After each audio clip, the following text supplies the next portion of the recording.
Mobley Comics Audio presents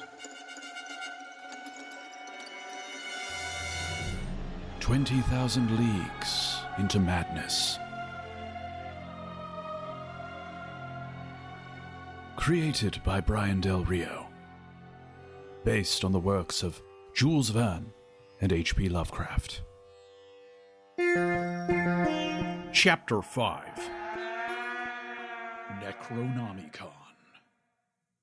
Starring Brian Del Rio.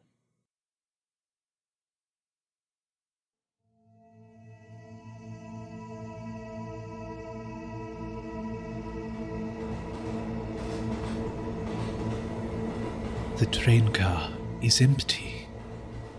Flashes of bruised light and jagged shadows rip past the windows on either side of me. It appears the train is moving with the velocity of a typhoon, yet the sounds of its engines seem muffled, drowned by a moaning wind. Hello? Hello? Is anyone there? I rise from my seat, taking a hesitant step from my booth. The train is a tomb. Silent, dark, cold. No murmur of stuffy British voices, no rattle of trolley carts, no clink of glasses and silverware. Just the distant echo of wheels on creaky tracks and the moaning of the wind. Rupert? I call out for the conductor, then for my new acquaintance. Thad? Anyone? And that's when I feel it behind me, throbbing like an invisible wound in the air. I freeze, swallowing with a dry throat. Slowly, I turn, my heart pounding in my chest. The door to the next car is dark, framed by a harsh white light. The light leaking from behind the door is not like that of oil lamps or fireplaces, lacking warmth or motion. It is a cold, unnatural light, steady and unwavering. It buzzes in my ears, setting my teeth on edge.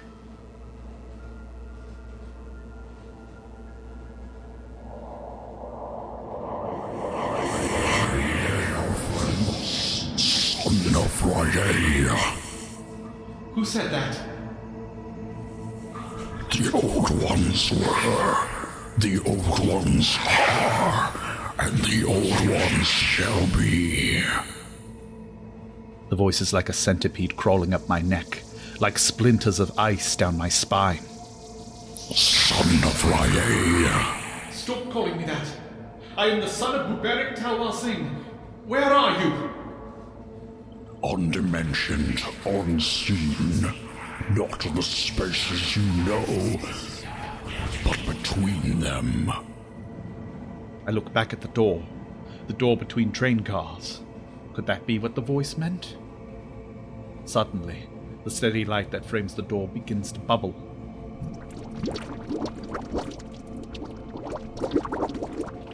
Orbs of light break from it like amoebas, slithering along the wallpaper, which now appears molded and dilapidated. The orbs blink, and suddenly I realize the door is surrounded by eyes, like clusters of putrid, rotting grapes. Their pupils, like those of serpents and goats, are fixed on me.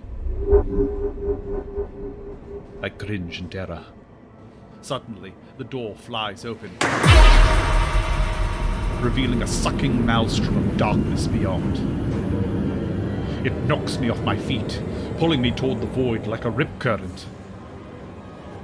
Oily black tentacles explode from the door, coiling around my legs like pythons.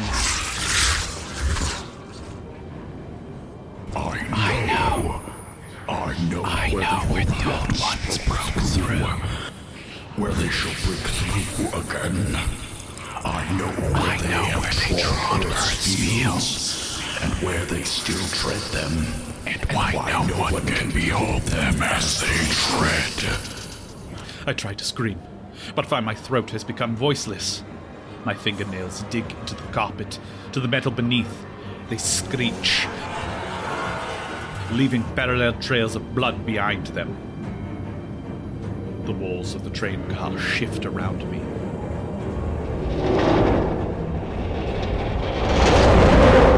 Contorting the shape of the room into something bizarre and disorienting.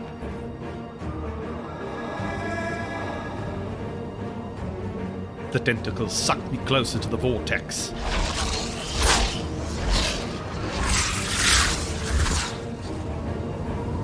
The tips of my toes turn to ice as they dip into the inky darkness. The feeling begins to spread up my legs like needles, blackening them like frostbite, melting my flesh down to the bones. That is not dead, which can eternal lie. And with strange eons, even death may die. My jaw locks open as the ink overtakes me.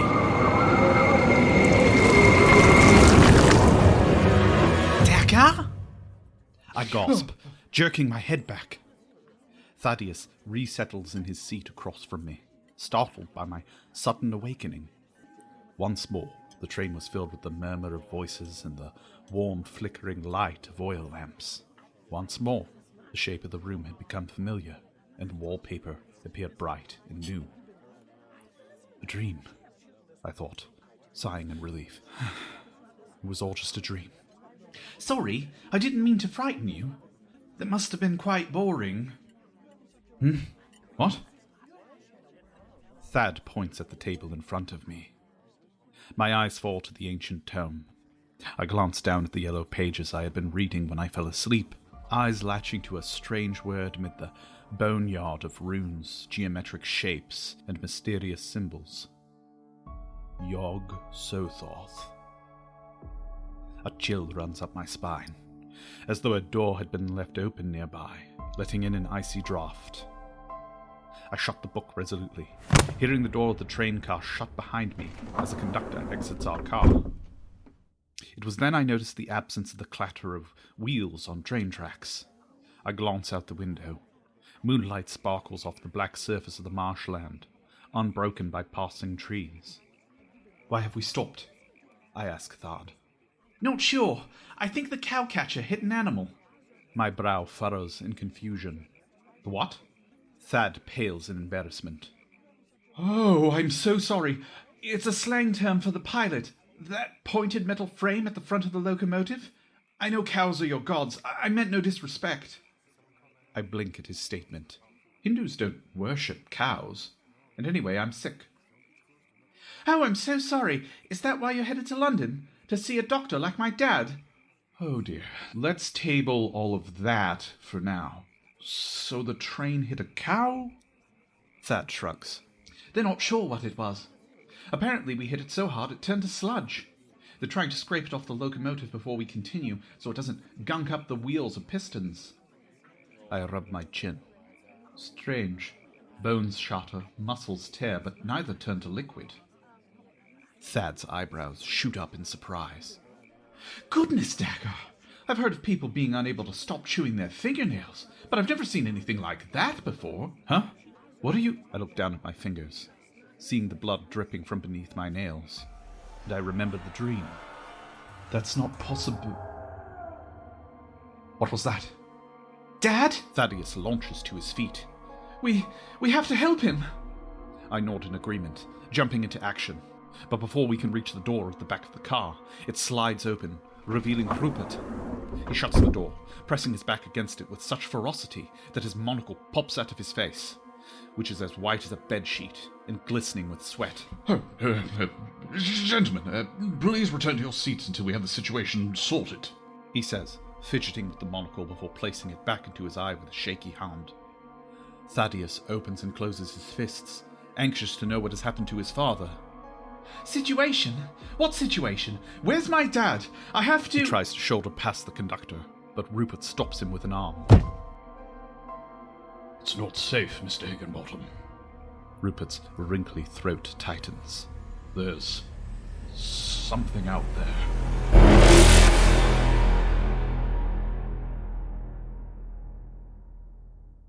Did you know the creator of this podcast also writes graphic novels? Be sure to check out some of the other series by Mobley Comics Audio, where the comic you hold in your hands is brought to life with voice acting, music, and sound effects. Like stories about giant monsters like Cthulhu? Then you should check out Kaiju Kingdoms. A terminally ill young explorer must outrace his own death and embark on a daring voyage to a land where power-hungry kings enslave giant monsters to menace their rivals. But can he get them to set aside their petty feuds and unite against the world-ending kaiju whose imminent arrival haunts his dreams? Get your copy of Kaiju Kingdoms Volume 1 on Kindle, Comixology, iTunes, or in print at Amazon.com.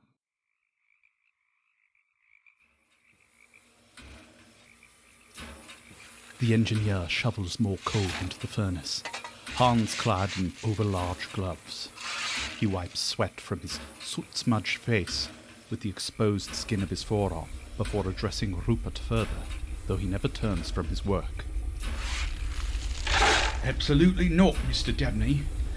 Maybe if I had some sepoys on this trip, but that escort of white soldiers will stay on this train to protect the passengers, smart enough to remain in their seats, as ordered. Those woods are filled with tigers, bears, pythons, and who knows what else. I'm not even sure the naturalists knew of India having giant slugs before we hit one an hour ago. In any event, if Vicar Higginbottom was daft enough to leave the train in the middle of a swamp in the dead of night, that's his business. We're not waiting until morning to search for him, and I'm not sending company men into the jungle at this ungodly hour. Rupert blinks at the engineer's flat rejection. He looks over his uniformed shoulder at Thad and I, appearing unsure how to proceed. The elderly British man chews on his lip, thinking for a moment. A look of determination hardens his features before he turns back to the engineer once more. He reaches back, setting a hand on Thad's shoulder. Gently ushering the boy forward, he presents him to the engineer. Thad tries hard to suppress his sobs of fear, his small body shaking. Mr. Graves, Vicar Higginbottom is this boy's father and an ordained minister of Christ. The engineer continues shoveling, unmoved. Then Christ can bring him back. Those soldiers aren't leaving this train for a lousy drunk, especially one we'd probably have to carve out of the belly of a python. A sob escapes Thad's lips, but he quickly claps both hands over his mouth.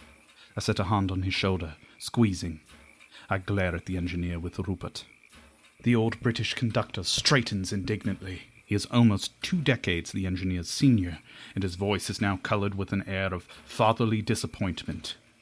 Giles Humphrey Graves. I never expected a former member of Her Majesty's Royal Marines to conduct himself with such an indecorous and craven disregard for his fellow Christian Englishmen. I suggest you clean up, for you have something on your face, sir. The engineer seems taken aback by Rupert's tone, at last attending to the old man's words. Graves lightly touches his face, mouth twisting in a pained grin of confusion. Well, yeah. Soot! Egg, Mr. Graves. I'm speaking of the egg. Good night. Rupert turns on his heels with all the stoic grace of one of Her Majesty's Royal Marines. Come, Thad. I'll take the elephant gun and we'll go after your father. He reaches for the enormous, double-barreled shotgun, holstered near the engineer, used in the event of an animal attack. He snatches the conductor's pith helmet from a nearby hook. I'm going too, I volunteer. Rupert pinches his lips and nods. Jolly good, Mr. Tawar Singh. You might want to bring that sabre of yours. We may have need of it. The 3 of us proceed to exit the locomotive and skirt our way around the coal car. The engineer calls after us with an ominous warning. Do you think I give a shit if some Gentoo prince is lost or killed? Our dear Queen Victoria is the only royal what matters to me. Company would probably be happy if he disappeared anyway. Mark me, Rupert Dabney. This train leaves in 3/4 of an hour, with or without the 3 of you. Rupert thumbs a shell into each barrel, snapping the load port shut with the confidence of any soldier half his age. You've made your point. In addition to your newly minted status as a first-class wag-off, abundantly clear. See you in 30 minutes. Come, lads.